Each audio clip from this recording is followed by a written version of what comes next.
a bench at dusk, a striped scarf, a friend saying something so ordinary it stops you cold.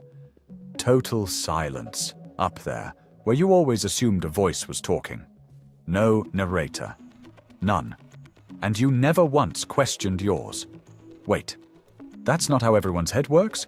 You're sitting at the bus stop, mid-sentence, and your friend just told you they don't have a voice in their head.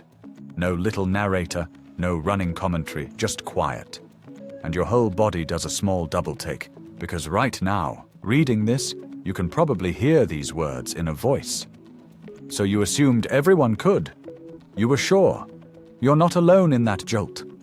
A few years ago, millions of people felt the exact same thing all at once when a word went around: anendophasia, the condition of having no inner voice. Because for a long time, scientists assumed that voice was universal, a given of being human. And recent research says it just isn't.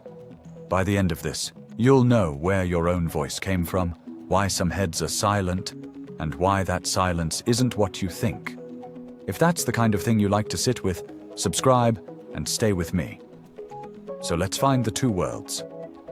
On one end, a mind that's chatty, a near constant monologue, thoughts arriving already wrapped in sentences. On the other, a silent mind, thinking without narration at all. That second one finally got its name in 2024, coined by two researchers, Nedergaard and Lupien.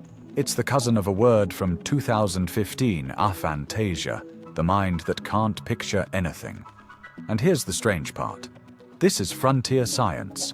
The experience of having no inner voice didn't even have a name until 2024. That's newer than most of the phones you've owned. Think about that.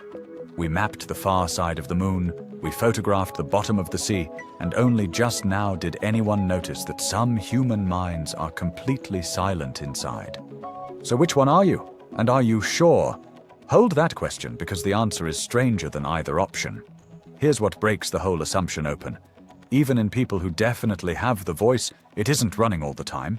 By one careful method, where people are pinged at random moments and asked exactly what was in their head, inner speech showed up in only about 1 moment in 4, roughly a quarter of a clock face. The voice is quiet far more often than anyone believes. That method is contested, other approaches give different numbers, but the direction is clear. And between people, the range is wild, from basically 0, all the way up to around 94% of sampled moments. The gap between a silent room and an almost full one. Then there's the minority who carry almost no inner voice at all. The honest truth is nobody knows the real number, but rough estimates put it somewhere from a few to maybe 10 in 100. Which means, in any crowded train carriage, a few heads around you are quietly running on pictures and silence, while everyone assumes their own mode is the standard issue human one. And later, you're going to watch someone who bombed a memory test in silence flip to a perfect score in a single breath. Keep that in mind. But where does the voice even come from? Because it doesn't feel learned. It feels like it was always there. Watch a small child on a living room floor, blocks scattered everywhere, muttering out loud. This one goes here. No, the red one. Nobody's listening. They're narrating themselves through the world. A psychologist named Vygotsky called this private speech, and it's not random babble. It's thinking, out loud, in the open air. It peaks somewhere around ages 3 to 5, the busiest era of talking to yourself while you play. Then, roughly by 6 or 7, it starts to fade. And by around age 10, for most kids, it's gone underground. The muttering doesn't disappear.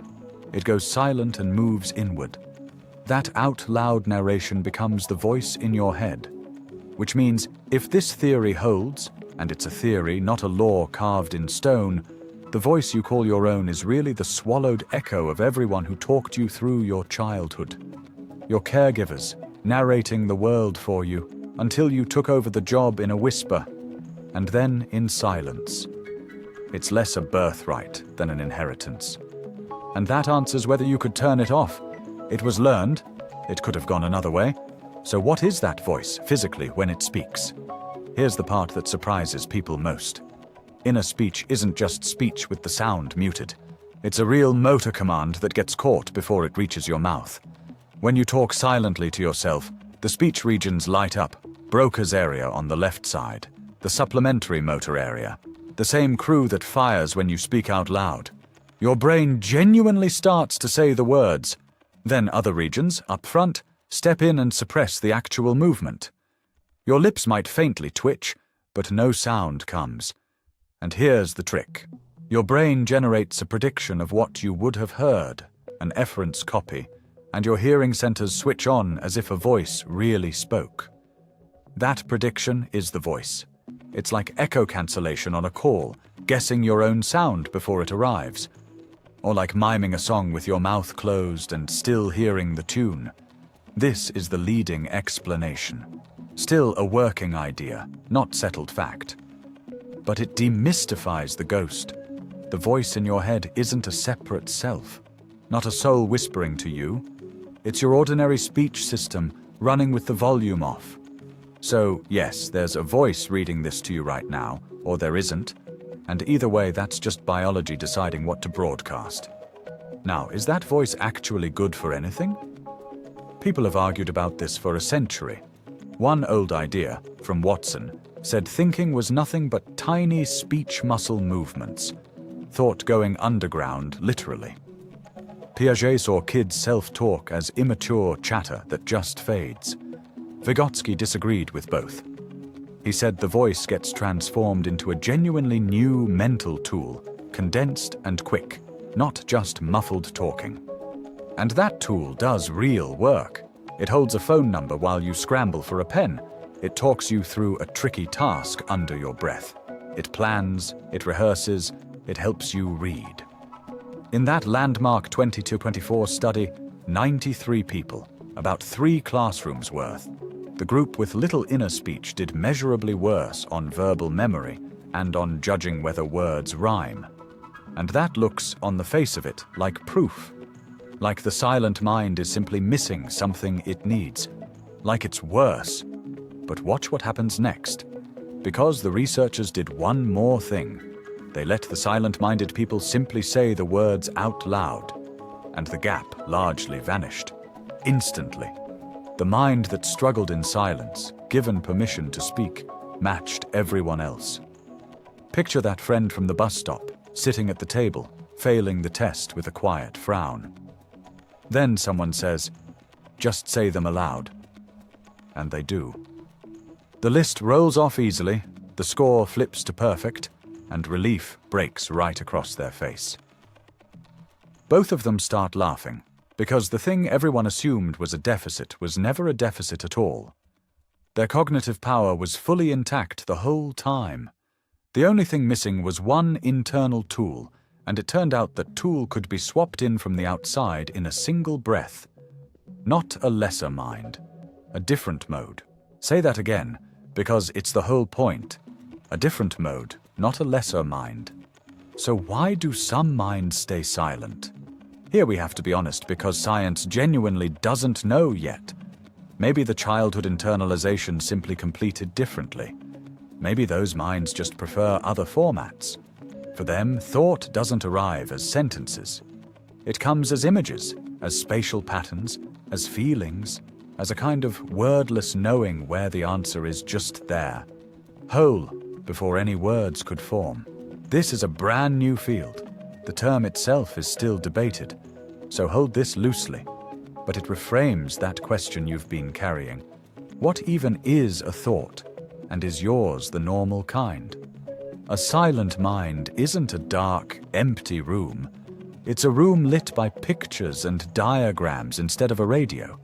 Full of information, just not broadcast in words. There was never a normal kind. So what do you do with your own mode? If you're one of the chatty ones, notice something. The same voice that helps you plan is the one that keeps you up at 2 in the morning, looping the same anxious sentence that won't shut off. It's the voice re-scripting an argument hours after it ended.